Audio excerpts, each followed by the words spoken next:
kilometers from here. What's that? That's our LS is going out. That's the multi-rocket launch system being launched now back to Russia. They even left some child toys with booby traps. So when you first enter some deoccupied area, you should consider that everything could be mined. So we're going right towards the red zone now on the front line. 15 минут они ушли, в школу ушли, и в это время прилетает без звука, без всяких этот. И слава Богу, что эти люди живы остались. Это Бог им помог.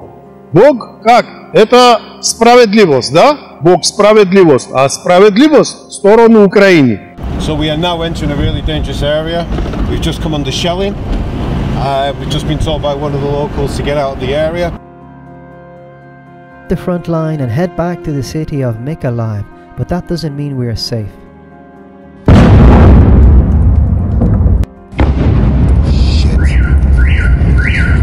We are badly under attack now.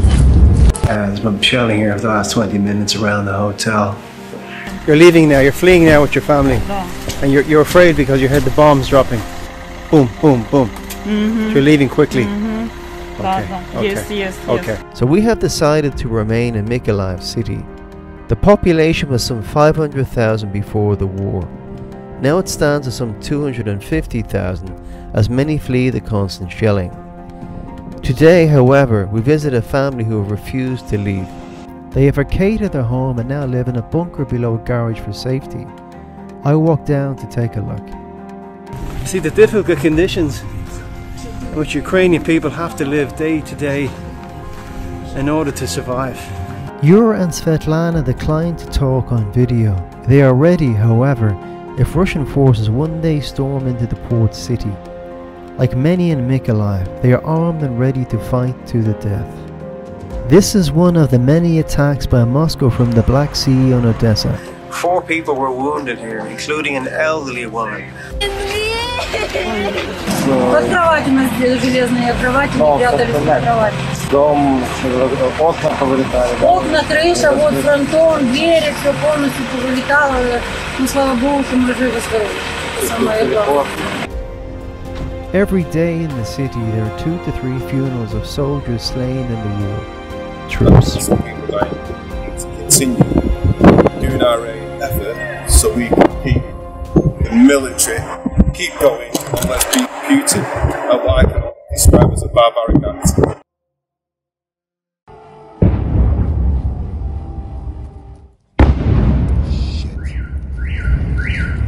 We are badly under attack now.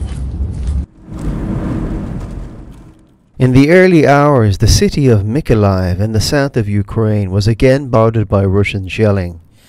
The next day, we were on the road outside the port city, travelling east to witness the war up front. So we're going right towards the red zone now on the front line. So we've had to pull over about 5 minutes ago and get the guys to get the vests on. From what I can tell, intelligence on the map, they were under shelling about 2 hours ago, and it's been fairly quiet again, so we are expecting a second wave.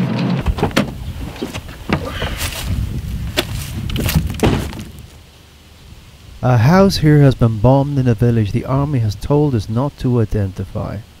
The property is the ruins of what was once a home, left empty after Ukrainians fled the war. An abandoned dog starving finds food. Animals are also victims in war. The Russian front line is just 20 kilometers from here. Moscow's goal is to push west and seize the city of Mykolaiv, paving the way for a march on Odessa. That would leave Ukraine shut off from its coast, unable to export its grain. For now, Ukraine is holding the line. People like Mil help. Mil runs his own volunteer aid group, the Ukraine Rescue Mission. He delivers vital supplies to the troops. Some people dying. We need to continue doing our effort so we can keep the military keep going and let's beat Putin at what I can only describe as a barbaric act. We are now travelling along by the Ukrainian front line when the Russian army shells the Ukrainian troops. On the landscape we can see smoke billowing. The attacks are constant. And in a response, Ukraine hits back at Moscow's army just 15 kilometers from it. What's that? That's MRLS is going out. That's the multi-rocket launch system being launched now back to Russia. Mill is now delivering aid to a bomb disposal team, who are resting after their shift clearing landmines. The unit ventures into territory Russia once held before the Ukrainians pushed them back. But before Moscow's troops retreated, they left thousands of landmines. That is to obstruct the army from advancing. The job to clear the mines is done by bomb disposal units.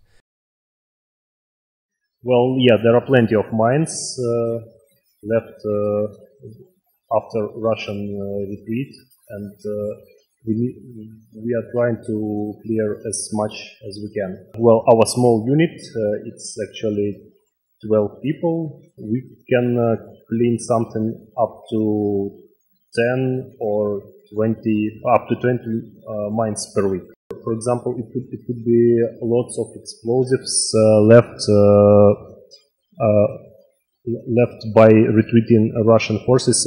It could be hundreds of ammunition. Usually it's something like 5 up to 10 mines in the line, in 1 kilometer line. This is a tank mine which was set right, well, it's not in the ground, but right in the road.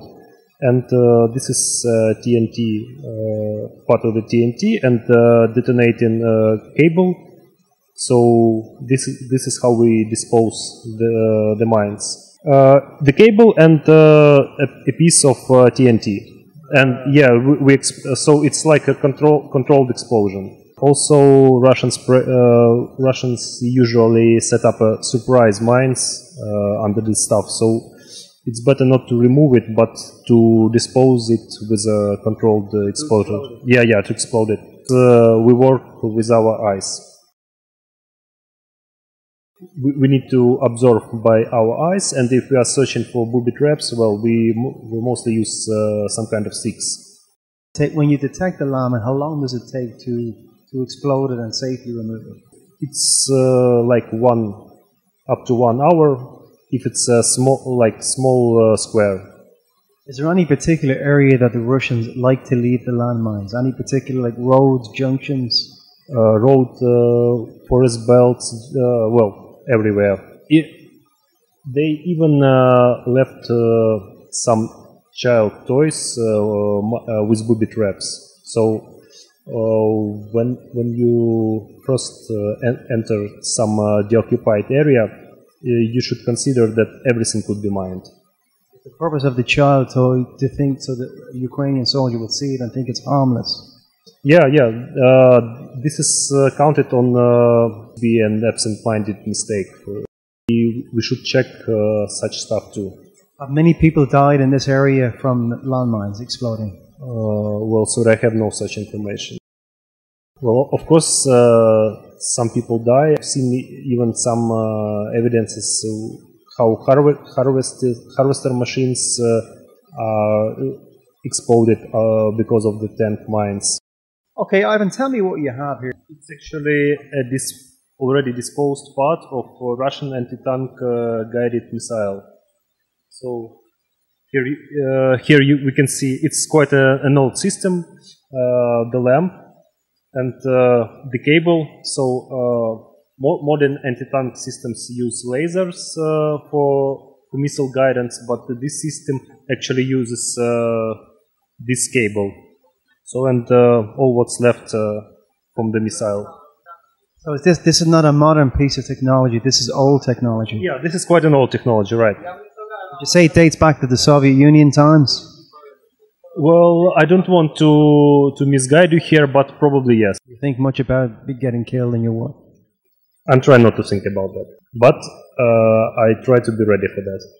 We go further east in the Mykolaiv region and visit a school that the Russian army hit with missiles. The school was out of term, but workers were inside. They were lucky to survive the attack, says local resident Avtantia Mykolaievich. Я же сказал, 4 человека буквально здесь подметали, учителя и охранники, 2 женщины, 2 мужчины. И 15 минут они ушли. в школу ушли. И в это время прилетает без звука, без всяких этот. И слава Богу, что эти люди живи остались. Это Бог им помог. Бог как? Это справедливость, да? Бог справедливость. А справедливость в сторону Украины. Так что Бог с Украиной стороны. Abdan Thiel says Russia must be halted in Ukraine to stop an advance into Western Europe. We continue our journey. Volunteer Mill drives by the Ukrainian army's front line as he continues to deliver aid. But it is dangerous work as the shelling continues. So we are now entering a really dangerous area. We've just come under shelling. We've just been told by one of the locals to get out of the area. We see smoke on the landscape after a Russian shelling close to an Ukrainian army position. Further on, we pull up in an area beside where troops are in trenches. The Ukrainian army refuses to let us film for security reasons. We were promised yesterday we could access the site and interview the commander. However, just this morning he told us that he refuses to let us on the base because at the moment there are currently 4 Russian MiG fighters encircling in the sky. We did get on site briefly yesterday and saw soldiers digging trenches. They were settling in on the front line. This was just minutes after a Russian shelling, and smoke could be seen rising. Right now the artillery strikes are intensifying, and the commander has told us to leave. But first, aid worker Mill gives supplies to the soldiers. Mill explains the importance of freelance aid workers such as himself, but also warns of scam artists. And there's thousands and thousands of volunteers here. There's not just us, there's thousands. There's people who came in the first couple of weeks, people who couldn't stay for months. We're fortunate that we can. There's people who've come here, what we class as war tourists. I've met people who haven't even breached the border at Medica or anywhere and stayed in Poland but claim they've been over. We've had people who've stated all over social media they're medics and they've been onto the front line crying on social media when they're not even a medic and they've not even been to the front line. But we're here and we're in it for the long haul. We leave the front line and head back to the city of Mykolaiv, but that doesn't mean we are safe. Shit. We are badly under attack now. There we go. Stepping away from the building now. The flashes are to the right at the front of this building. Get Jeff out of the building now. There's been shelling here for the last 20 minutes around the hotel. Everybody's in the corridor. Now I go outside to the car park. There I meet a family who were staying in the hotel for the night. It came after they had fled Kherson, which was then Russian occupied. After the shelling in the hotel, they immediately headed west to Poland for safety.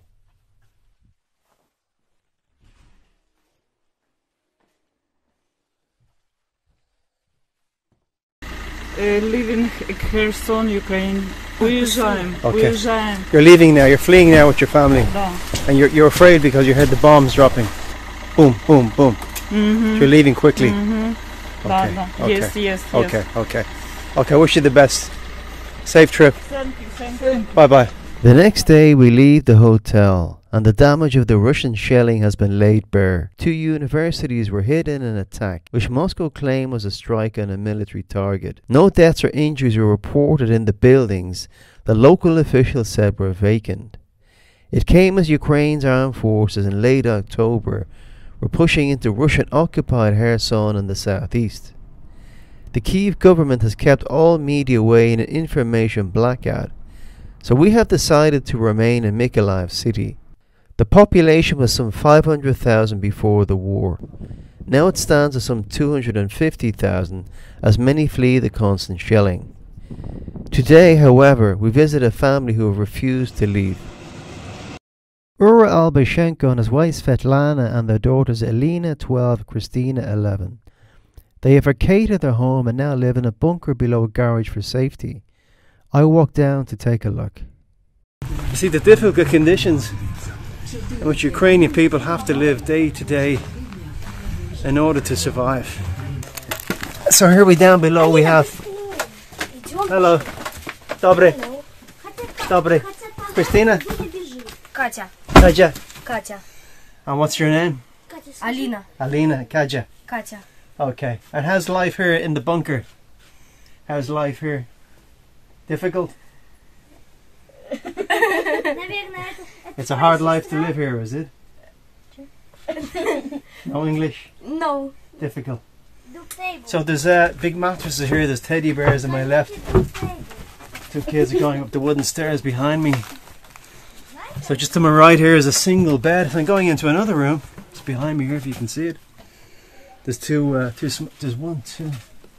There's a large double bed on my left. I'll just walk in.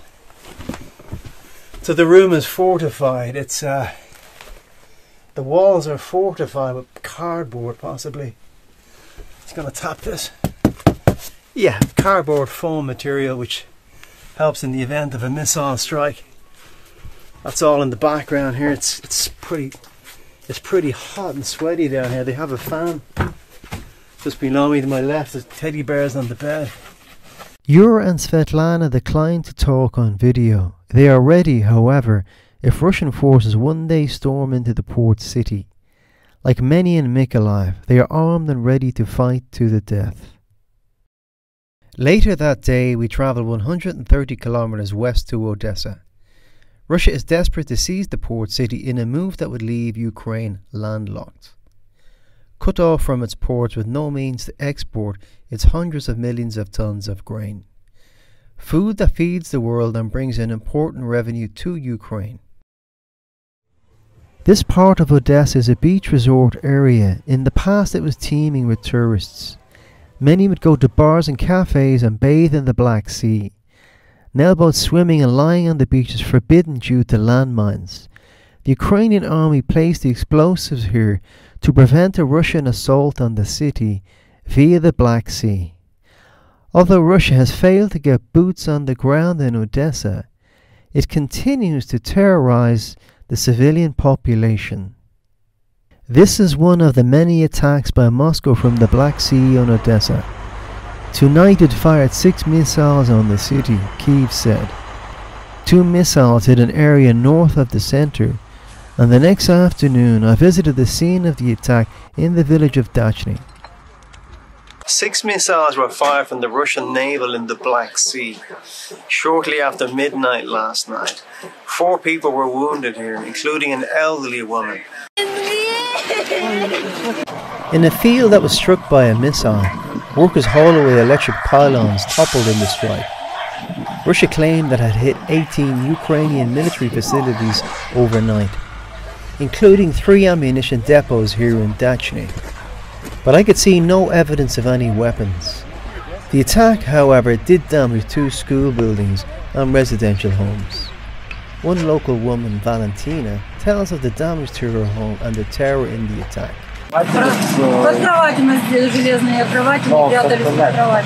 Дом, окна повылетали. Окна, крыша, вот фронтон, двери, все полностью повылетало. Ну, слава богу, что мы живы-здоровы. Это самое главное. Сколько вот человек было?